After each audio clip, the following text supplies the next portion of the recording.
Marley, so talk about this LinkedIn plan. Yes, Adrian, LinkedIn is taking steps to normalize breaks in your employment history, particularly for people who had to leave the workforce during the pandemic. The professional networking site recently added 2 new features to help with this.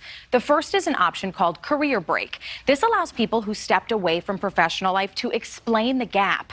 It also added stay-at-home mom, dad, and parent to the job title section.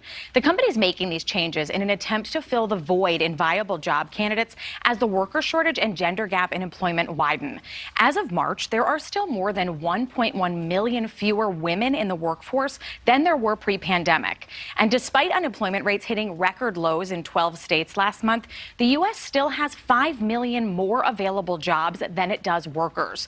And recent data shows that prospective employees with gaps in their employment are 45% less likely to even receive an initial job interview, while applicants who are able to provide a reason for their work gap up front receive close to 60% more interviews.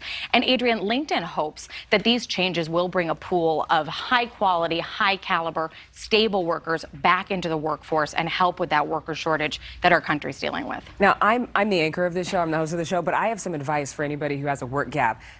Put your volunteer information on your resume. Take the skill sets that you've used when you've donated to an organization in your community or even your local church or parish and say, hey, these are the jobs that I've been doing as a volunteer, and it can actually help. Absolutely, and this gives them a place to do that. Prior to this, there wasn't even a selection. It's drop-down menus. There was nothing to select. I'm a caretaker. This is why I've been out of the workforce. I'm not counted as unemployed. I'm not working. This is why. But now they can explain it and hopefully get themselves back up to the top of the pool of applicants. That's very cool. And if you're a caretaker, you have a lot of job experience. Oh, yes. Let me tell you.